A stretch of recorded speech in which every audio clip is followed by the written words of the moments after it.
Good morning, everybody. Good morning. Welcome. I'm Dr. Lacey of drlacey.com, and I am so excited that on this morning you would elect to invest in you. Yes, by you getting up early in the morning for this empowerment climb, you are taking the time and the choice to invest in you. So you should definitely kiss your brain this morning, give yourself a pat on the back, because believe it or not, everyone is ready for this climb and ready to go from process to practice. If you can do me a favor, as people are starting to chime in and come in and join the empowerment climb, if you would please type for me in the comments below where you're from. Let me know where you are logging in from. Are you my neighbor just down the street here in Milwaukee? Or perhaps you're coming from the East Coast or the West Coast? Wherever you're logging in from, go ahead and type it there in the comment section and let me know where you are logging in. I am so excited to be able to spend this morning with you. In addition, if you haven't done so, please be sure to like and share. If you know another individual who needs to be on this empowerment climb, who needs to go from process to practice, who's ready to go to the next level, it's not too late. You can still invite them to join us on this morning. So let's do a quick recap before we get into our subject of the day. We are on this empowerment climb together. We are going from process to practice together. So what is process exactly? Process is defined as a series of actions or steps taken in order to achieve a particular end. In other words, these are the steps that you are going upon as you are figuring it out, as you are going from process to practice. Well, practice is the actual application of those steps. It's the use or idea or belief or a method, as opposed to just theories, but it's the actual application. When we're talking about practice with Dr. Lacey of drlacey.com, what we're talking about is the best practice. In other words, what does the research say? If we operate from a place of what the research says, we're only going to continue to increase and grow and improve as leaders. So today's topic is the number one missed leadership skill and 3 ways to never miss it again. What do you think that skill is? Type your guess down below. I received a couple of guesses, a couple of people really curious as to what that number one skill is. Several individuals wondering, oh my gosh, am I missing out on this number one skill? Well, I will give you a hint. And if you haven't done so, please be sure to like and share. This number one skill is related to a holiday we're getting ready to celebrate next week. Yep, the number one skill missed by leaders is gratitude. I know it's hard to believe that something so simple could be overlooked so easily. As you know, Thanksgiving is coming, but think about it. Unfortunately, if you go into the stores these days, we go from Halloween to Christmas, and Thanksgiving just totally gets missed in the middle, right? If you agree with that, show me some likes or give me some hearts on that particular one. But if you think about it, gratitude, if we were only to celebrate it once a year, it would really fall flat with the individuals that are around us. When we have a heart of gratitude, or when we have a heart of thanksgiving, it makes a huge difference. But when we overlook the power of practicing it daily, especially in the business context, we are really missing the mark as leaders. So we don't want to miss the mark today, right? That's why we're on this empowerment climb, because we're going to learn and focus on 3 ways to never miss it again. Do you know that companies that actually practice continuous programs of gratitude actually excel at employee recognition? So those companies that do that celebrate gratitude or extend an offer of gratitude to their staff, they are 12 times more likely to enjoy the strong business results that come related to that. And that's exactly what we want. We want those strong business results. There is power as leaders when we embrace the power of gratitude. So are we ready to embrace the power of gratitude? From process to practice, grab your stilettos and let's go. So these are the 3 steps, or the 3 ways to never miss the power of gratitude again, and to never miss this empowerment moment again. Number 1, If you are an empowered leader that's operating from a place of gratitude, you make lists, 3 to 5 things of appreciation each day. Yes, each and every single day. Now, the way that these lists may be comprised or come together, they may just be a mental list that you check off in your mind. I know before I go to sleep each day, I always think, okay, what are the things that I'm most grateful for this particular day? And I try my best to focus in on those things. You may decide you want to have a list of post-it notes that you can put up around your home or around your office to remind yourself, like, yes, I need to have and stay grounded in a place of gratitude. Or there's some people I know who actually keep a journal of gratitude. And each and every single day, they write those 3 to 5 things down. They write that list down of the items that they are most grateful for. Why? So then when those times come, when it's hard to tap into your gratefulness, you can go back to your journal and you can reread all of those things that you are grateful for. Regardless as to how you might make your list, the intention behind it is to start to help us in developing a culture or a habit of gratitude. That's what's most important, that we tap into that daily reminder and act as a happiness boost for ourselves. Every time that we tap into that list of gratitude, we can start to literally make ourselves happy. And remember, we want to be happy leaders when we're in the workforce working with individuals around us. So again, we are talking about the number one missed leadership skill and 3 ways to never miss that skill again. So that number one skill that's often missed is gratitude. And the second way that we can never miss it again is to personalize our appreciation for others. So the method of appreciation is what's most important, right? You may decide that you want to extend this appreciation or extend this gratitude. It's one thing if you just make the list for yourself. It's another thing when you start to extend it to someone else. And that's really what makes the huge difference. Are you extending that gratitude in front of the whole group? Are you extending that gratitude one-to-one? You really have to know the people that you're working with. While both are very powerful, you might have someone who is a colleague or a subordinate of yours that really doesn't like to be showcased in front of everyone. So if that's the case, you need to definitely honor that. So there's another way that you can still celebrate them, and that's through that one-to-one connection with the individual and that one-to-one offering or extension of gratitude. Regardless, it's the extra effort that demonstrates that you are showing gratitude and that it's just not routine for you. That's the biggest thing for us as leaders. We cannot just get into this simple routine, but we have to keep it fresh, and we keep it fresh through showing a heart of gratitude. Stephen Covey, of which I'm a huge fan, he says, people don't care what you know until they know that you care, from his book, In the 7 Habits of Highly Effective People. Well, we want to be effective leaders, right? So we definitely want to show the staff that we work with or our colleagues that we work with that we care as leaders. So again, we are talking about this morning, the number one missed leadership skill and 3 ways to never miss it again. Again, that number one missed leadership skill is gratitude.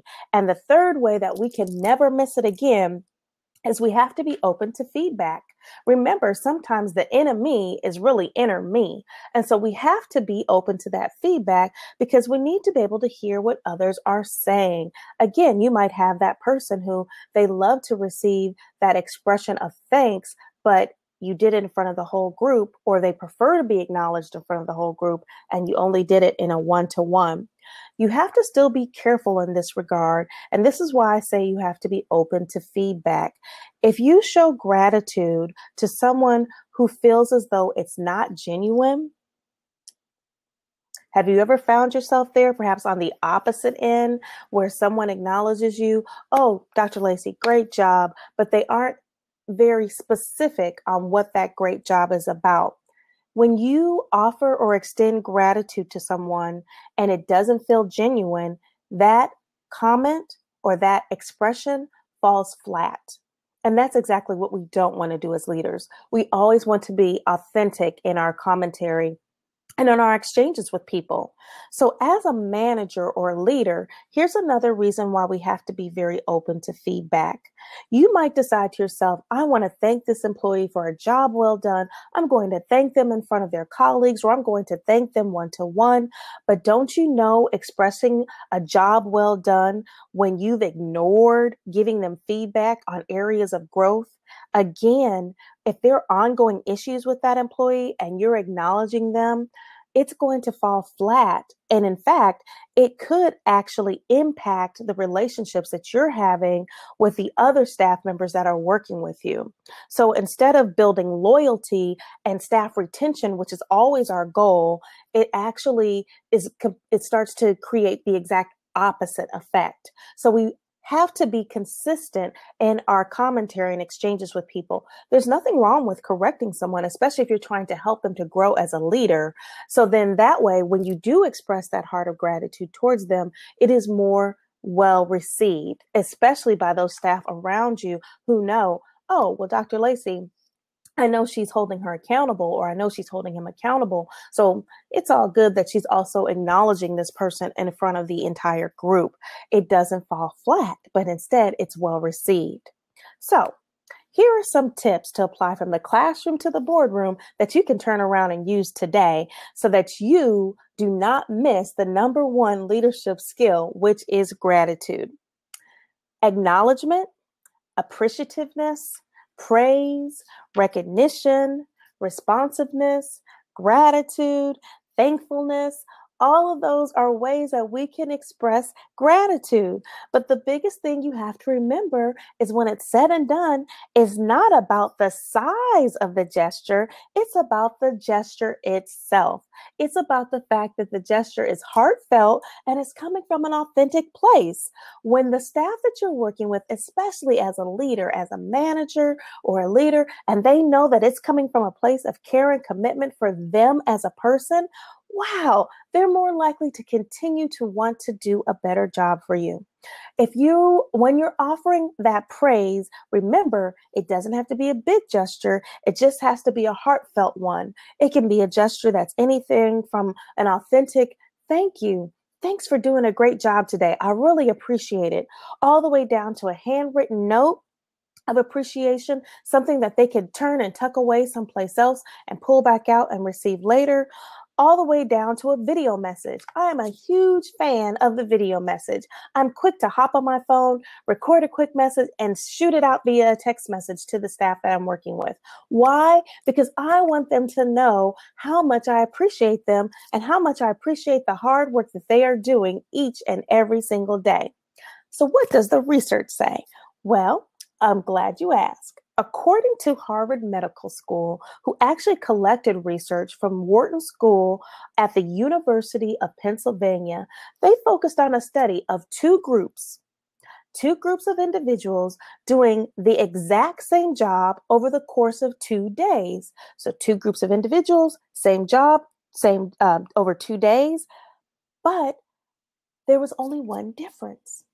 The difference was at the end of the first day, with the second group, the person in charge, the manager, she came in and gave a pep talk to all of the individuals who were working in group 2.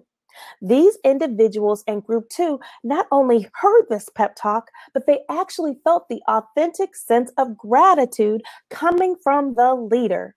The first group didn't receive this pep talk at all, but they just kept on working. Day 2 gets here. What do you think happened? Yep, the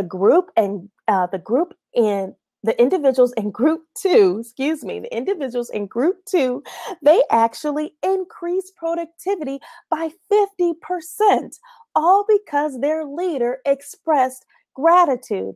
Wow, when I was reading this research study, my mind was literally blown away. Increasing gratitude by 50% solely because the leader expressed a heart-filled expression of thanks, simply because she was genuine and authentic and expressing her thanks. That's definitely impressive. So literally what happens when you express a heart of gratitude, it acts like a brain boost, not only for the individual who's hearing it, but for you as well.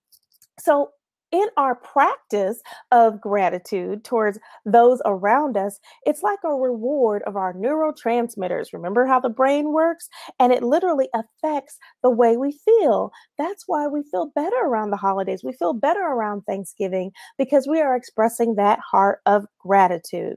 Gratitude also creates good feelings, cheerful memories, better self esteem, feeling more relaxed and more optimistic. These are all things that we could use as leaders, right? And when you express gratitude, you actually generate around you a sense of paying it forward and this notion that we're in it together as a staff. And long story short, it helps to impact the workplace mentality, which simply makes for more successful staff around you because you are more focused as a leader on that number one skill of gratitude. So now, before we leave, what's our point to practice for today? Our point to practice comes from one of my favorite books. I will give thanks to the Lord with all my heart. I will tell all of the great things that he has done, from Psalms 9 and 1. Yes, that's the great way to express our gratitude, is with a heartfelt expression of authenticity. Do you think you can do that today? Do you think you're ready to go out and go from process to practice and start to operate in your sense of gratitude? I definitely believe you can. And I definitely believe that you are now ready to no longer miss that number one skill of leadership. And these are the 3 ways, as a quick recap, to make sure you never miss it again. 1, you're going to make your list of 3 to 5 things. That could be a mental list, or it could be an actual list or a journal of your appreciation. You're going to find ways to personalize your appreciation to those around you, and you're going to continue to remain open to feedback because you are an authentic leader who is tapped into authentic gratitude. So if you haven't done so, please, I want to invite you to like and share this video with someone else who could use some empowerment on today. And if you haven't done so, please be sure and follow Dr. Lacey on all across the VIA social media programs, via social media outlets. And if you haven't done so, drop me a line. Let me know. Are these Wednesday webinars helping you? Are you on the empowerment climb? Can you see an improvement in yourself as you're going from process to practice? I definitely hope so. And I'm really looking forward to connecting again with you next week, as our theme for the week will be a time to think. All about reflection. Thanks again so much for joining me on the Empowerment Climb this morning. Thanks for taking the time to invest in you. This is me expressing gratitude because I'm so proud of you, and I'm so proud of the leader that you are becoming. From process to practice, grab your stilettos and let's go.